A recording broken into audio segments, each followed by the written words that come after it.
Hello everyone. तो आप सभी का स्वागत है इंग्लिश विद अरुण। तो आज है इंग्लिश ग्रामर का डे 18।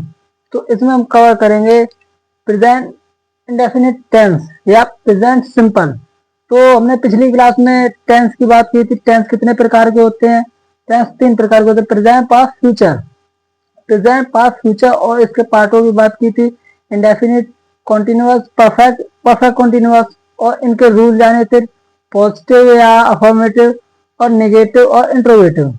तो इनके सभी के रूल जाने थे। तो आज आज के टॉपिक में हम कवर करेंगे only present indefinite tense, present indefinite tense या प्रेजेंट सिंपल। तो इसकी पहचान, सीधी पहचान होती है, ता है, ती है, ते है, ताहू या ती है। इसका सिंपल रूल होता है सब्जेक्ट प्लस वर्ब या रेस्ट ऑफ सेंटेंस, और या फिर बात बचा हुआ सेंटेंस, या इसे ऑब्जेक्ट भी कह सकते हैं। Subject, subject I, we, you, they या दो से अधिक नाम, ये सारे सारे आपके प्लूरल सब्जेक्ट हैं। और इनके साथ हमेशा प्लूरल ही वर्ब आएगी। जैसे गो, ये प्लूरल है, और गो ये सिंगुलर है। I go to the park every day, या we go to the park every day, या they go to the park every day, या you go to the park every day. And he, she, it या any name, इसके साथ हमेशा s या es जुड़ता है। He goes to the park every day, she goes to the park every day. And या फिर एनी नेम, कोई भी नाम हो। इसका सिंपल रूल होते हैं, 4-5 सिंपल रूल होते हैं।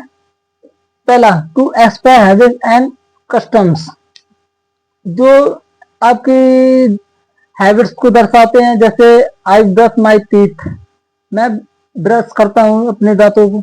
And he plays football every day, वह फुटबॉल प्रत्येक दिन खेलता है। ये हैबिट्स हैं। एंड आई डांस, मैं डांस करता हूँ। तो ये सारी हैबिट्स को दर्शाता है। तो अभी आप इसका स्क्रीनशॉट लें।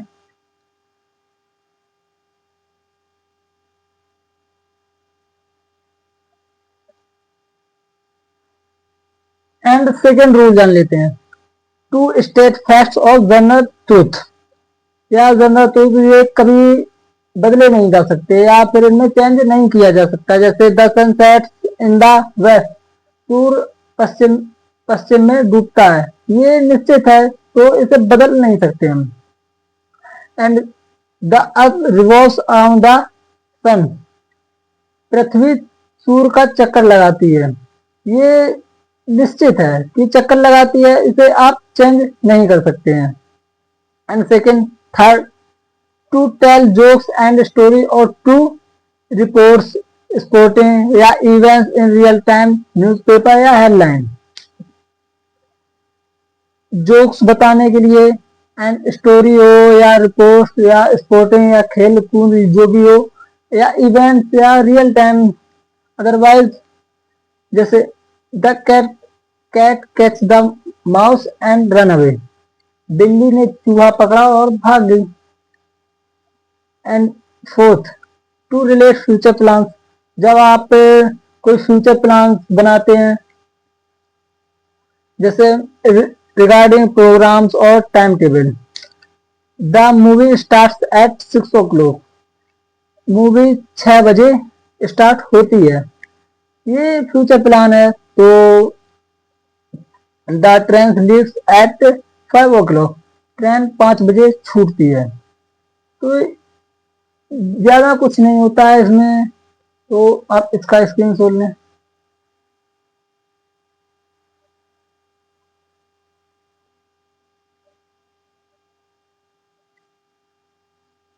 Most common time expression in the present simple, जैसे ऑलवेज, हमेशा, नेवर, कभी नहीं, या यूजुअली, आमतौर पर, every Sunday, and on Sunday, twice a month and once a week. तो ये प्रेजेंट सिंपल में ज्यादातर आते हैं।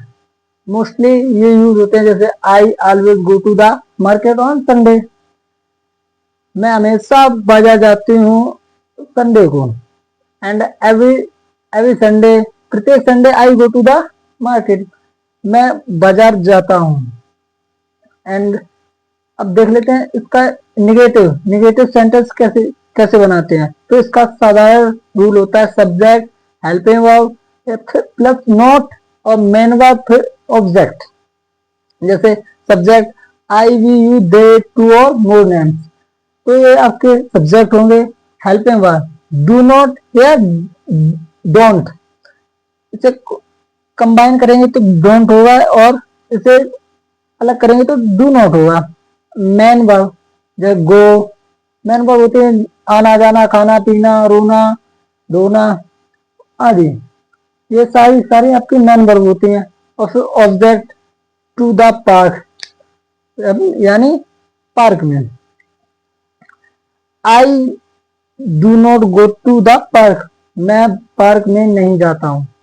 या we do not go to the park and they do not go to the park, या they don't go to the park. And जब singular हो सब्जेक्ट ही सी इट, ये सारे आपके सिंगुलर हैं। और इसके साथ डज नॉट या doesn't go to the park, he does not go to the park या he doesn't go to the park. And she does not go to the park या she doesn't go to the park। तो आप इसका screenshot लें।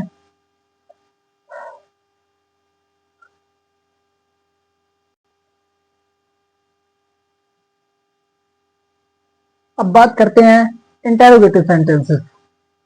सबसे पहले question word जैसे what, when, why, ये जितने भी क्वेश्चन वर्ड्स होते हैं इन्हें आप याद कर लें, इनकी इसकी चार्ट हम दे देंगे। तो जितने भी क्वेश्चन वर्ड होते हैं वो आएंगे सबसे पहले, फिर हेल्पिंग वर्ड डू, फिर subject I we you they, फिर नॉट, फिर main verb go, main verb जो आप डेली क्रियाकलाप करते हो, and object to the park या रेस्ट ऑफ सेंटेंस। जब आपका क्वेश्चन वर्ड हिंदी में किसी वाक्य के बीच में आएगा तब हम उसका उसका सबसे पहले क्वेश्चन वर्ड ही लिखेंगे। Why do you not go to the park, तुम पार्क में क्यों नहीं जाते हो। एंड जब अगर क्वेश्चन वर्ड से स्टार्ट हो रहा है, क्या कर रहे हो, क्या करते हो, सॉरी वो तुम क्या करते हो, व्हाट डू यू डू, क्या तुम मुझे जानते हो, do you know me. And जब सिंगुलर हो व्हेन, फिर हेल्पिंग वर्ब डज, फिर सब्जेक्ट ही सी इट, इसमें डज का प्रयोग करेंगे, ई एस लगाएंगे जब सिंगुलर हो सब्जेक्ट। एंड फिर नॉट, फिर गो, फिर to the park. When does he not go to the park? When does she not go to the park? Example, तुम क्या करते हो, what do you do। And देखो इसमें क्वेश्चन वर्ड बीच में आया है तो इसके हम क्या की मीनिंग पहले लिखेंगे, what do you do। And जब शुरुआत में ही आ जाए क्या तुम मुझे जानते हो, तब हम इसकी शुरुआत करेंगे हेल्पिंग वर्ब से, डू यू नो मी, क्या तुम मुझे जानते हो, डू यू नो मी। तो आज की क्लास यहीं पे समाप्त होती। तो आई होप आपको ये वीडियो समझ में आई होगी, तो आप चैनल को सब्सक्राइब कर लें और शेयर भी कर दें। थैंक्स।